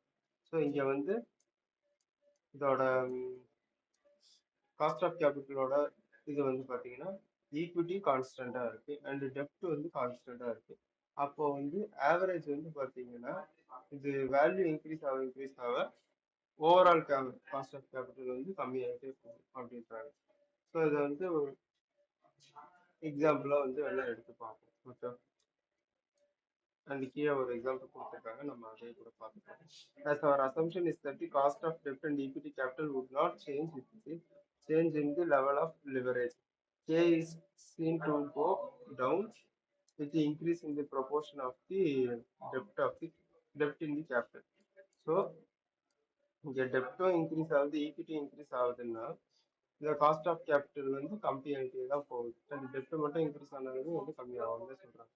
ஸோ எக்ஸாம்பிள் என்ன அப்படின்னா 2 lakhs வந்து இன்வெஸ்ட்மெண்ட் இருக்கு அண்ட் நெட் ஆப்ரேட்டிங் இன்கம் அதாவது 50,000 வந்து இன்கம் வந்து இருக்கு. ரெண்டு சினாரியோ, ஒன்று வந்து டெப்டே இல்லை அண்ட் ஈக்குவல் லெவல் ஆஃப் டெப்ட் and equity 1 lakh each. So ஈக்குவலாக வந்து 1 lakh இருக்குது, நமக்கு டெப்டே இல்லை அப்படின்னா மொத்தமாக ஈக்விட்டி தான் இருக்கு. Let us say the company find out the cost of capital வந்து 12% and debt 8%. Cost of capital அவங்களே கொடுத்துட்டாங்க. இன்கேஸ் இது வந்து நம் calculation showing the equity earnings would be 50,000 and 42,000 respectively in the two scenarios shown below. As the return expected on equity வந்து 12%, we can say that the profit is 12%, and therefore the market value of the equity would be such that this return become 12% on this one. This means the market value of the equity would be 41.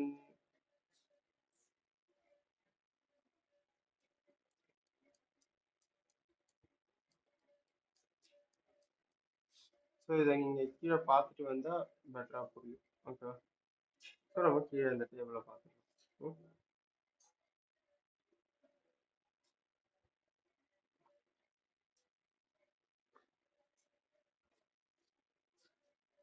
Okay, இப்போ வந்து பார்த்தீங்கன்னா scenario 1ல 2 lakhs வந்து ஃபுல்லாக equity, scenario 2ல வந்து ஃபுல்லாக வந்து equity கொடுக்காம பாதி ஈக்விட்டிக்கும் பாதி டெப்ட்டுக்கும் வந்து நம்ம கொடுக்குறோம். ஓகே, ஸோ டோட்டல் கேபிட்டல் சேமாக தான் இருக்குது. காஸ்ட் ஆஃப் ஈக்விட்டி 12 இருக்குது, காஸ்ட் ஆஃப் டெப்ட் 8 இருக்குது. ஸோ இங்கே டெப்ட் இல்லைன்னும் போது 2 lakhs வந்து 2 lakhsக்கு வந்து 12% வந்து என்னதோ அதுதான் வந்து காஸ்ட் ஆஃப் ஐ மீன் என்னது காஸ்ட் ஆஃப் கேபிட்டலாகவே இருக்கும். ஓகே, இங்கே இபிஐடி வந்து 50,000 ஆல்ரெடி கொடுத்துருக்காங்க. ஸோ இங்கே வந்து இன்ட்ரெஸ்ட்னு ஒன்று இல்லாததுனால, டெப்ட்னு ஒன்று இல்லாததுனால நம்ம இன்ட்ரெஸ்ட்னு ஒன்று கொடுக்க தேவையில்ல. ஸோ தட் ஓவரால் ப்ராஃபிட் ஃபுல்லாக வந்து நமக்கு ஏர்னிங்ஸ்க்காக தான், ஈக்விட்டிக்காக தான் இருக்கு. Okay, and value of equity வந்து பார்த்தீங்கன்னா வேல்யூ ஆஃப் ஈக்விட்டி வந்து எப்படி இருக்கு அப்படின்னா 50,000 divided by cost of equity 12%. 50,000 by 12% போட்டோம்னா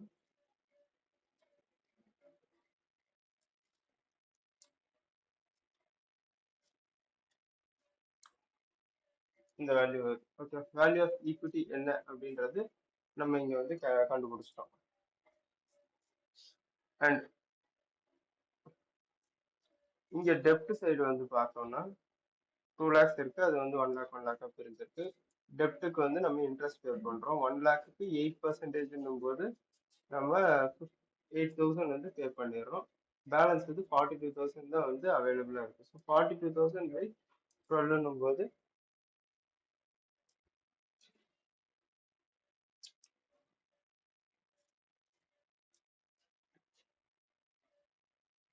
12% போட்டோம்னா 3,50,000 வந்து வருது. ஓகே, ஸோ 3,50,000 வந்து வேல்யூ ஆஃப் ஈக்விட்டி வந்து வருது. அண்ட் இது வந்து வெறும் ஈக்விட்டி வேல்யூ தான். இங்க வந்து வெறும் ஈக்விட்டி மட்டும் இருந்ததுனால இந்த டெப்டோட வேல்யூ இல்லாததுனால நமக்கு டோட்டல் வேல்யூ ஆஃப் ஃபார்ம் 4,16,000 வந்துருக்கு. பட் இங்க வந்து ஈக்விட்டி வேல்யூ இது இருக்கு. மார்க்கெட் வேல்யூ ஆஃப் டெப்ட் வந்து பார்த்தீங்கன்னா 1 lakh வந்து அப்படியே இருக்கு. ஓகே, அது டெப்ட்டுக்கு வேல்யூ வந்து அப்படியே தான் வந்து இருக்கும். ஸோ டோட்டலாக வந்து பார்த்தீங்கன்னா 4,50,000 வந்து வேல்யூ ஆஃப் தி ஃபார்ம் வருது. அண்ட் இப்போ இதுல வந்து பார்த்தீங்கன்னா வேல்யூ ஆஃப் தி ஃபார்ம் வந்து இங்க ஏக்கு வந்து ஒரு மாதிரி இருக்கு. அதாவது ஈக்விட்டி மட்டும் இருந்தா கம்மியா இருக்கு. டெப்ட் வந்து வந்தாலும் அதுக்கு நீங்க பிக்சட் காஸ்ட் கொடுத்தாலும் உங்களுக்கு வந்து அது வந்து அதிகமா இருக்கு. இது வந்து ஏன் அதிகமா போச்சுன்னா நீங்க வந்து டெப்ட்டுக்கு கொடுத்த இன்ட்ரெஸ்ட் வந்து கம்மி. ஓகே, ஸோ அதனாலதான் வந்து உங்களுக்கு இது அதிகமா வர்றதுக்கு சான்ஸ். ஓகே, ஸோ அப்போ இன்ட்ரெஸ்ட் வந்து நம்ம ஒரு லெவலுக்குள்ள வச்சிருந்தோம்னா நமக்கு வந்து ஓவராலா வேல்யூ பார்க்கும்போது பெஸ்டா தான் இருக்கும். ஓகே,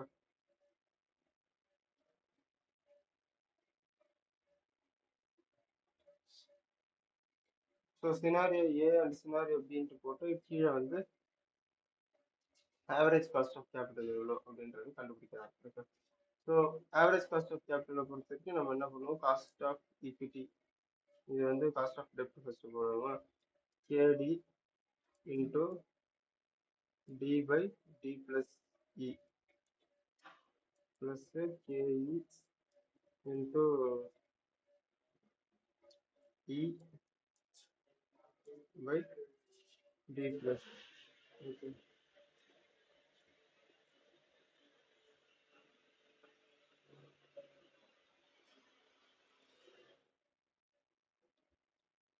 ஸோ இப்போ இந்த ஃபார்முலால நம்ம போட்டோம்னா கேடி வந்து 8% இருக்கும். அண்ட் இங்க டெப்ட்ன்றது கிடையவே கிடையாது சினாரியோ வேல. ஸோ டெப்ட்ன்றது இந்த இடத்துல ஜீரோ ஆயிடுது. ஸோ 2 lakhs வந்து ஓவரால் வேல்யூ. 2 lakhs இது வந்து அப்போ ஜீரோ ஆயிடுச்சு. ஜீரோ பை எனிதிங் வந்து ஜீரோ ஆயிடும். Zero multiplied by anything zero ஆயிடும். ஓகே, ஸோ இந்த பார்ட் ஜீரோ ஆயிடுது. 12% இன்டூ 2 lakhs பை 2 lakhs போட்டோம்னா நமக்கு 12% தான் வரும். ஓகேவா? அண்ட் சினாரியோ பியை பொறுத்த வரைக்கும் 8% வந்து டெப்ட்டுக்கு இருக்கு. அண்ட் இங்க டெப்ட் வந்து பாத்தீங்கன்னா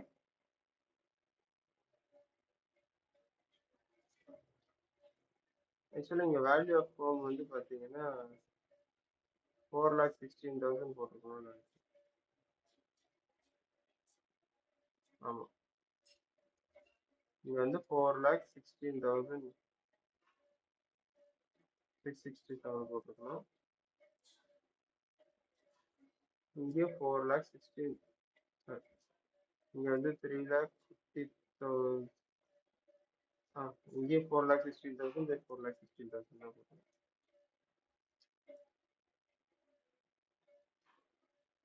ஓகே, நான் மாத்திக்கலாம். 4,16,667 by 4,16,667 போடணும். ஓகே, ஸோ சினாரியோ பியில் வந்து பார்த்தீங்கன்னா இங்கே டெப்ட் வந்து பார்த்தீங்கன்னா 1 lakh தான் வந்து அதோட பார்ட். ஸோ 8% வந்து வருது. அதுவும் வந்து 1 lakh தான் வந்து வேல்யூ வந்து வருது.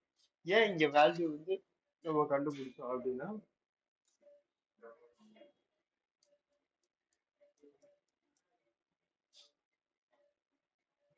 இங்க வந்து ரிட்டர்ன் வந்து எக்ஸ்பெக்ட் பண்றது ஈக்விட்டி ஷேர் ஹோல்டர் 12% வந்து எக்ஸ்பெக்ட் பண்ணிருக்காங்க. அண்ட் அந்த ப்ராஃபிட்டும் வந்து வந்துருக்கு. ஓகே, ஈக்விட்டி வந்துருக்கு. ஸோ அந்த ப்ராஃபிட் வந்து 12% இருந்தால் தான் அந்த ஈக்விட்டி ஷேர் ஹோல்டர்ஸ் அங்கே வந்து வந்திருப்பான். ஸோ அந்த அசம்ஷனில் போகும்போது ப்ராஃபிட் ஈக்குவல் டு 12% அப்படின்றது ஈக்விட்டி ஷேர் ஹோல்டர் எக்ஸ்பெக்ட் பண்ணுற 12% தான் வந்து அவங்களோட ரிட்டர்ன் ரெக்வயர்டு. ஓகேவா? ஸோ அப்படி வரும்போது அப்போ அவங்க வேல்யூ வந்து எப்படி இருக்கு அப்படின்னு பார்த்தா 4,16,667 இருக்கு ஃபர்ஸ்ட் கேஸ்ல. செகண்ட் கேஸ்ல வந்து 3,50,000 இருக்கு. ஓகேவா? ஆடிங் தி மார்க்கெட் வேல்யூ இங்க வந்து 3,50,000 போட்டுருக்காங்க. And the market value of the equity gives the total value அப்படின்றது சொல்லிருக்காங்க. இங்க வந்து ஈக்விட்டி லெவல் தான் பேசுறாங்க, பட் இங்க இதை டெப்டையும் சேர்த்து இங்க போட்டாங்க 3,50,000. ஓகே, ஸோ இங்கே 3,50,000 டிவைடட் பை 4,50,000 போட்டால் என்ன வரும்? கால்குலேட்டர் வச்சிருக்கீங்களா கையில்?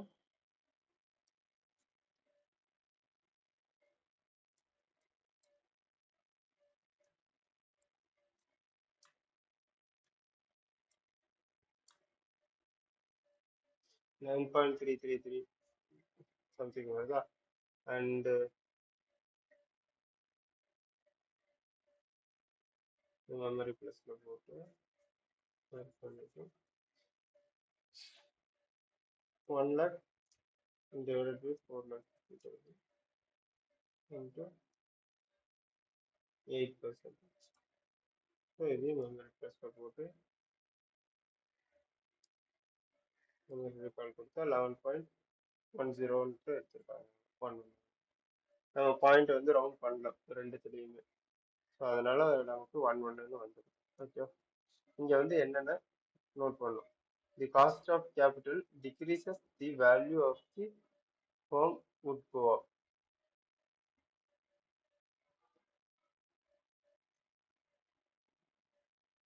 The inverse relationship exists between the value of the firm and the cost of capital for any given level of return. அதாவது காஸ்ட் ஆஃப் கேபிட்டல் வந்து டிக்ரீஸ் ஆகும்போது வேல்யூ ஆஃப் ஃபர்ம் வந்து அதிகமாகுது அப்படின்றாங்க. ஸோ இங்கே காஸ்ட் ஆஃப் கேபிட்டல் நமக்கு வந்து கம்மியாகுது. 11.1% இருக்கு. அந்த டைம்ல வேல்யூ ஆஃப் ஃபர்ம் பார்த்தீங்கன்னா அதிகமாக இருக்கு. அதே இது மாற்றி பார்த்தோன்னா மாறி இருக்கும். ஓகேவா? இது குறையும் போது காஸ்ட் ஆஃப் கேபிட்டல் வந்து அதிகமாகும். ஓகேவா? Inverse relationship exist between the value of firm and the cost of capital for any level of return அப்படின்றாங்க. ஸோ இது ரெண்டுமே வந்து ஆப்போசிட் டைரக்ஷன்ல வந்து ஏன் அப்படின்னா,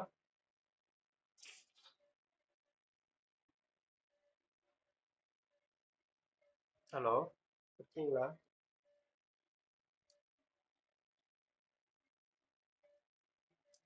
இருக்கோம் sir. Okay. As we increase the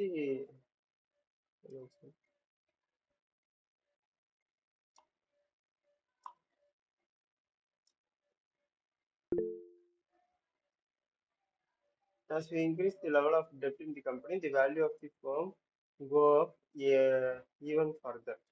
so நம்ம வந்து டெப்ட் வந்து இன்க்ரீஸ் பண்ண வேல்யூ ஆஃப் தி ஃபர்ம் வந்து இன்க்ரீஸ் ஆகும். This would mean that the companies would like to employee as much as dept as possible அப்படின்றது தான் வந்து நெட் அப்ரோச், நெட் இன்கம் அப்ரோச்சை பொறுத்த வரைக்கும் இருக்கிற ஒரு இது. ஓகே, ஸோ இதில் வந்து என்ன சொல்கிறாங்க இப்போ திருப்பி படிச்சு போகிறோமா? ஸோ காஸ்ட் ஆஃப் டெப்டை வந்து நம்ம இன்க்ரீஸ் பண்ண நம்மளோட வேல்யூ ஆஃப் தி ஃபர்ம் வந்து இன்க்ரீஸ் ஆகும் அப்படின்றாங்க. அண்ட் காஸ்ட் ஆஃப் ஈக்விட்டி, அதாவது காஸ்ட் ஆஃப் தி ஃபர்ம் வந்து பார்த்தீங்கன்னா ரெடியூஸ் ஆகும். ஸோ டெப்டை வந்து இன்க்ரீஸ் பண்ணுறதுனால நமக்கு வந்து காஸ்ட் ஆஃப் கேபிட்டல் வந்து கம்மி ஆகுதுன்னா நம்ம வந்து அது பண்ணுறது தானே better. Okay, overall cost of capital வந்து கம்மியாகுது, நமக்கு வந்து காஸ்ட் வந்து கம்மியாகணும் கேபிட்டலுக்கு நாங்கள் கொடுக்கறது. அதுக்கு வந்து என்ன பண்ணணுமோ அதான் வந்து கம்பெனிஸ் வந்து பண்ணணும். ஓகே,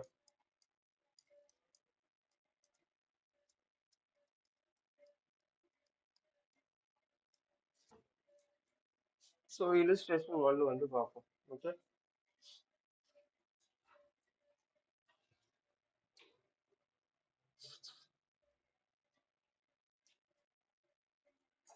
கொஸ்டின் படிக்கிறீங்களா யாராச்சும்?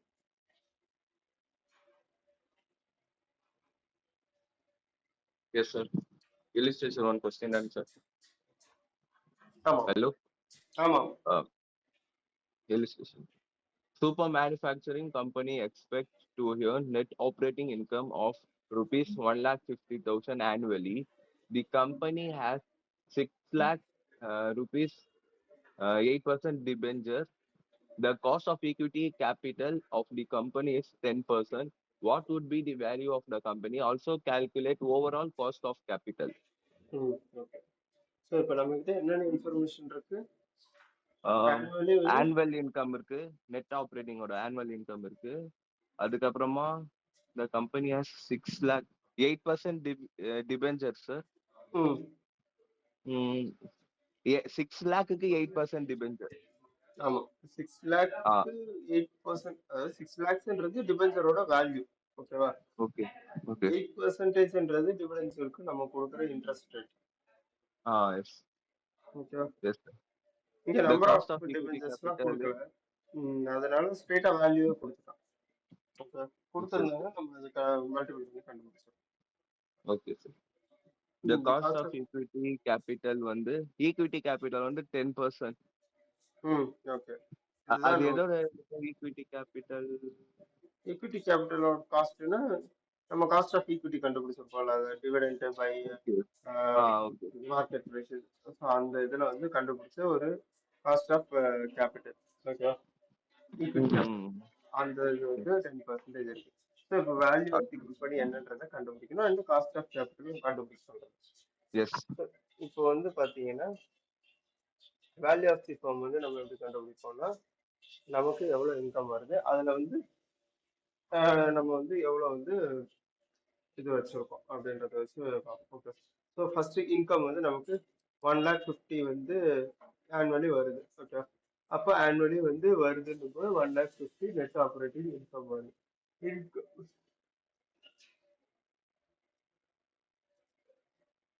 அதாவது இது வந்து இபிஐ. ஓகேவா? EBI earning for interest and tax. So இங்க வந்து நெட் இன்கம் அப்ரோச்சை பொறுத்த வரைக்கும் டாக்ஸும் கிடையாது அப்படின்ற ஒரு இதனால நம்ம டாக்ஸ் வந்து எங்கேயுமே நம்ம கொண்டு வர மாட்டோம். ஓகேவா?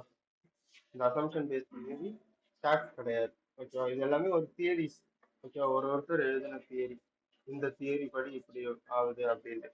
ஸோ இப்போ டாக்ஸ் இல்லாம இந்த சென்ஸ் டாக்ஸ் இல்லாம இருக்காதுன்னு சொல்ல, டாக்ஸ் இல்லாம இருந்ததுன்னா எப்படி வந்து டாக்ஸோட எஃபெக்ட் இல்லாம எப்படி வந்து இது வந்து ஒர்க் ஆகுது அப்படின்றத பார்ப்போம். ஸோ 1,50,000 இருக்கு. அண்ட் இன்ட்ரெஸ்ட் வந்து பாத்தீங்கன்னா 8% வந்து டிபெஞ்சர்ஸ்க்கு வந்து பே பண்றோம். ஸோ அப்போ 6 லேக்ஸுக்கு 8% போட்டீங்கன்னா என்ன வரும்?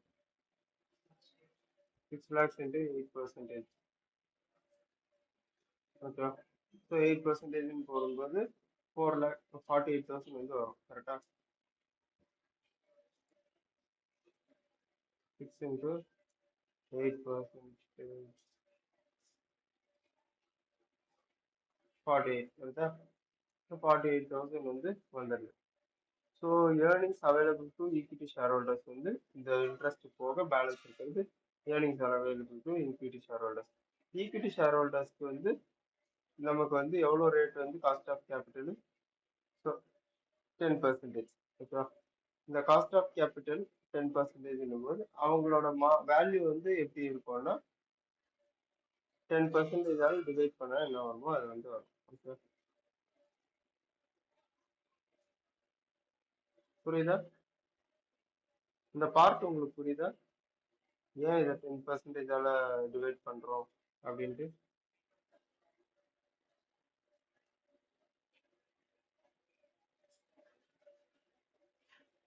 லைட்டா டவுட்டா இருக்கு சார், கொஞ்சம் ஒரு வாட்டி சொல்றீங்க? ஓகே. ஸோ இப்போ வந்து இவ்வளோ வேல்யூ வந்து ஈக்விட்டி ஷேர் ஹோல்டர்ஸ்க்கு அவைலபிளா இருக்கு. ஓகே, இது வந்து என்ன வேல்யூ சொல்ல போனா EAT. Okay, earnings after tax எல்லாமே. இங்க வந்து டேக்ஸ் எதுவும் இல்லை, அதனால அப்படி அந்த ஃபார்மேட்லேயே போட்டு வந்திருந்தோன்னா அதெல்லாம் 0 போட்டுட்டு வந்து நம்ம லெஸ் பண்ணிட்டே வரும்போது இதுதான் வந்து earnings available to equity share holders. Equity share ஹோல்டர்ஸ்க்கு இவ்வளோ வந்து ஏர்னிங்ஸ் வந்து இருக்குது. ஓகேவா? அண்ட் ஈக்விட்டி ஷேர் ஹோல்டர்ஸ்க்கு காஸ்ட் ஆஃப் கேபிட்டல்ன்றது என்னது?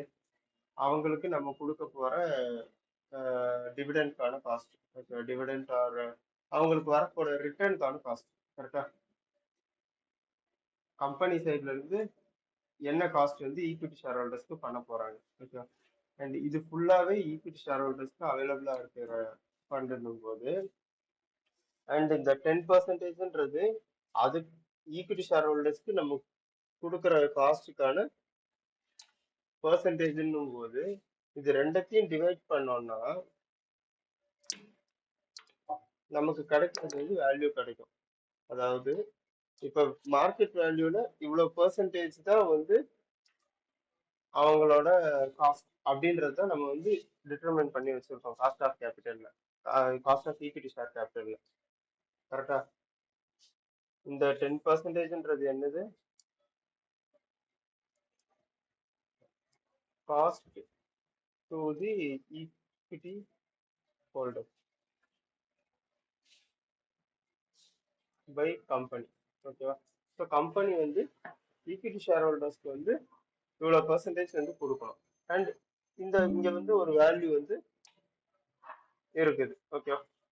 ஈக்விட்டி ஷேர் ஹோல்டர்ஸ்க்கு கொடுக்கறதுக்கு ஒரு வேல்யூ வந்து இருக்குது. அண்ட் இந்த வேல்யூ ஈக்குவல் டு இந்த பெர்சன்டேஜ் போட்டிங்கன்னா 10% போட்டிங்கன்னா மார்க்கெட் வேல்யூ வந்துடும். இப்போ நம்ம கிட்ட மார்க்கெட் வேல்யூ இருக்குன்னு வச்சுப்போம். ஓகேவா? மார்க்கெட் வேல்யூ இந்த 10,20,000 இருக்கு. ஓகேவா? 10% வந்து இதுல வந்து காஸ்ட் ஆஃப் கேபிட்டல் அப்படின்றது நம்ம வந்து சொல்றோம். ஓகே, காஸ்ட் ஆஃப் கேபிட்டல் நம்ம அப்படிதான் கண்டுபிடிச்சிருக்கோம், மார்க்கெட் ப்ரைஸஸ் தான் நம்ம கண்டுபிடிச்சிருக்கோம். ஓகே, நீங்க வேணா ரிவைஸ் பண்ணி பாருங்க இந்த ஒரு வாட்டி. இன்டூ 10% போட்டு என்ன வருதோ அதுதானே நம்ம வந்து வேல்யூன்னு கொடுப்போம். கரெக்டா? அது வந்து எவ்வளவு வரும்? 1,02,000, 1,02,000. ஸோ அப்போ இந்த வேல்யூ நம்ம கிட்ட இருக்கு அண்ட் 10% காஸ்ட் ஆஃப் கேபிட்டல் இருக்குது. அப்போ நம்ம இது ரெண்டத்தையும் வந்து ஈக்குவேட் பண்றோம்னா நமக்கு கிடைக்கிற value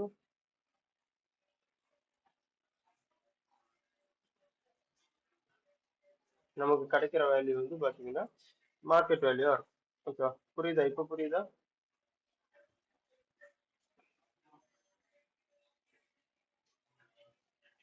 hello? Okay sir. Okay sir.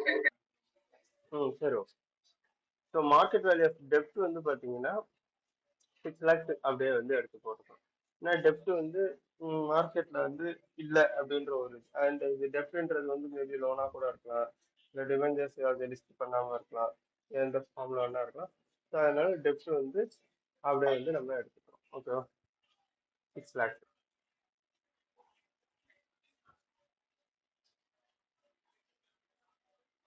And then value of the firm வந்து பாத்தீங்கன்னா டோட்டலா வந்து 16,20,000 வந்து வந்துடுச்சு, இது ரெண்டும் சேர்ந்தா. ஓகேவா? So overall cost of capital வந்து எவ்வளோ வரும் அப்படின்னா EBIT பை டி. ஸோ இவங்க வந்து ஸ்ட்ரெயிட்டாகவே வந்து இந்த ப்ராஃபிட்டை எடுத்து இந்த வேல்யூ ஆஃப் ஃபார்மால டிவைட் பண்ணிட்டாங்க. ஓகேவா? ஸோ இது வந்து 9.3% வந்து வருது. இதே நம்ம வந்து ஆஸ் யூஷுவல் போடுற மாதிரி நம்ம போட்டு பார்த்தோம் என்ன வருதுன்றத பார்ப்போம். So KO equal to K T into dept by D plus C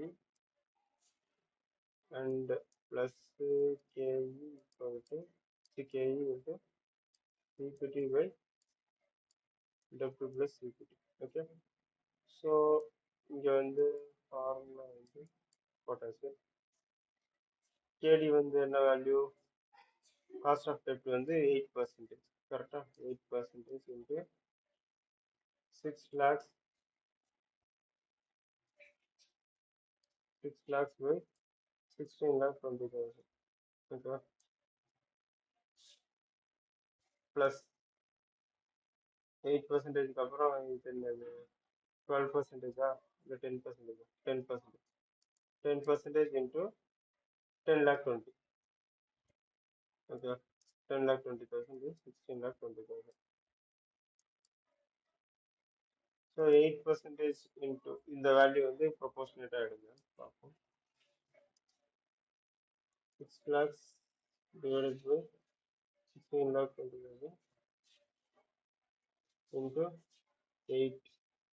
Okay, 2 point something. Okay, memory clear பண்ணிட்டு ஒரு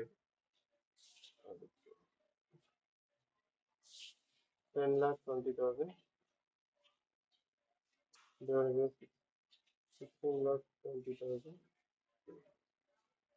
into 10. இது வரும். ஸோ மெமரி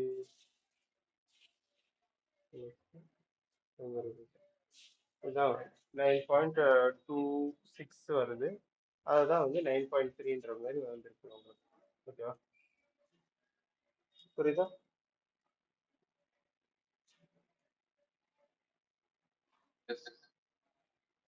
ஸோ இங்க வந்து ஓவரால் இது எடுத்து அதுல வேல்யூ வந்து டிவைட் பண்ணிட்டாங்க.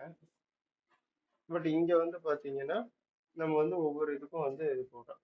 சொல்ல போனா இதுதான் அக்யூரேட். இது வந்து இங்க வேல்யூ வந்து இந்த பெர்சன்டேஜ்ல பெரிய டிஃபரன்ஸ் இல்லாததுனால உங்களுக்கு வந்து தெரியல. இது 8ம் இது 10 2% தான் வந்து டிஃபரன்ஸ்ன்றதுனால பெரிய சேஞ்சஸ் வரல. இன்கேஸ் வந்து வேல்யூ டிஃபரன்ஸ் வந்து அதிகமா இருக்கு, இது 6%, அது வந்து 15%னா பெரிய டிஃபரன்ஸ் வந்து வந்துடும். ஓகேவா? நீங்க வேணா 6% 15%ன்றத ரீப்ளேஸ் பண்ணி வச்சு போட்டு பாருங்க, உங்களுக்கு வந்து டிஃபரன்ஸ் வந்து தெரியும். ஓகேவா? புரியுதா? அண்ட் இல்லுஸ்ட்ரேஷன் 2 வந்து பாத்தீங்கன்னா same cost of equity cost of டெப்ட் கொடுத்துட்டாங்க, டிவைசஸ் வேல்யூ கொடுத்துட்டாங்க. ஸோ இதை வச்சு கால்குலேட் பண்ண சொல்றாங்க. ஆஸ்பிஷல் அதே தான். ஓகேவா? ஸோ அதை வச்சு நீங்க கால்குலேட் பண்ணிக்கோங்க. இது தேர்ட் ஒன் வந்து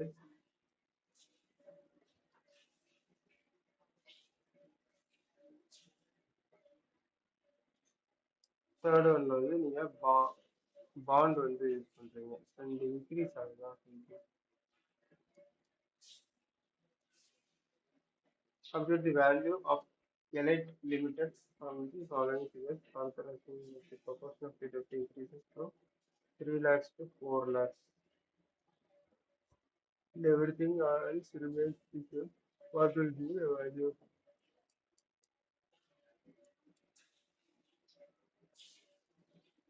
ஸோ ரெண்டு டைப் ஆஃப் இது இருக்கு. ஓகே, ஸோ அதனால ரெண்டு இது வந்து போடுறாங்க. அதனால இப்போ இது நான் போடுறேன்.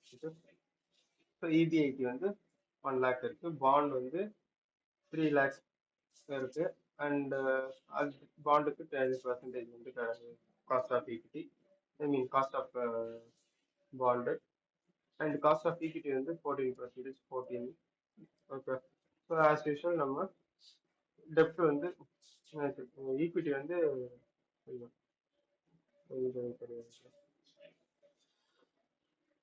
ஆஸ் யூஷுவல் வந்து நம்ம வந்து இபிஐடி ஆர் நெட் இன்கம் இங்க வந்து ஃபர்ஸ்ட் எடுத்து போட்டுறோம். அதுல இருந்து இன்ட்ரெஸ்ட் வந்து பே பண்ணிடுறோம்.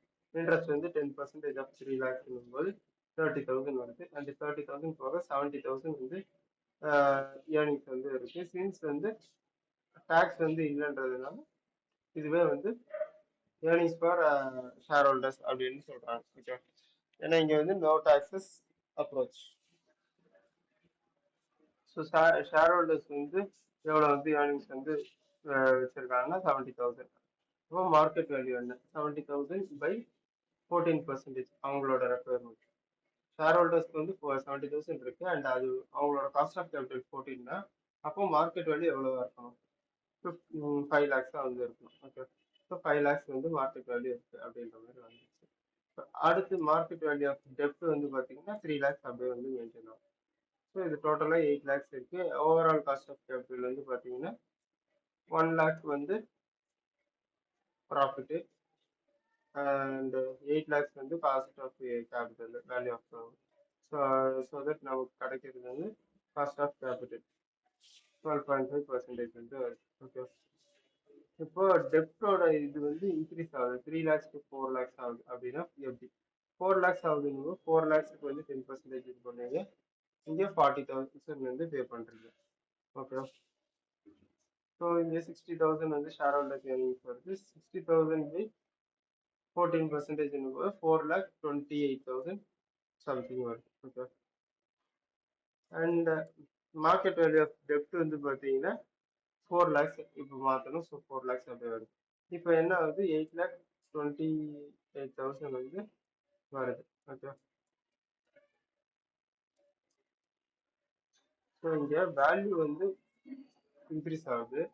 பட் நம்ம வந்து கொடுக்குற இது வந்து காஸ்ட் வந்து கம்மியாகுது. ஓகேவா?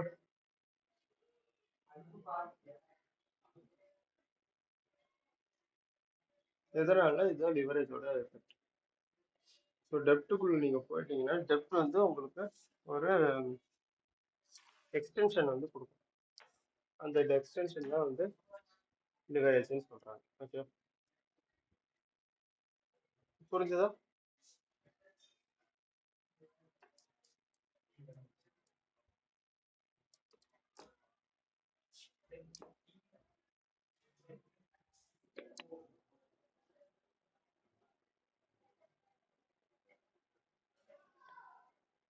புரிஞ்சுதான்னு கேட்டேன்.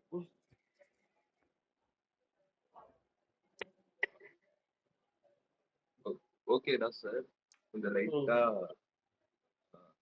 ஒரு ஓவியோ மாதிரி சொல்றீங்களா? கொஞ்சம் ஒரு கன்ஃபியூஷன். ஓகே. ஃபுல்லா ஸோ டீடைல்டா வேண்டாம், ஓவர்வியூவா. ஸோ இப்போ வந்து பார்த்தீங்கன்னா காஸ்ட் ஆஃப் கேபிட்டல் என்ன அப்படின்றத நமக்கு தெரியணும். ஓகேவா? ஒரு கம்பெனியோட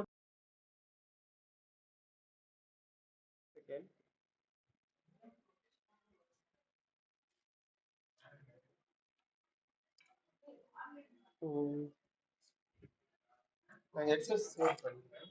ஒரு 2 செகண்ட்ஸ்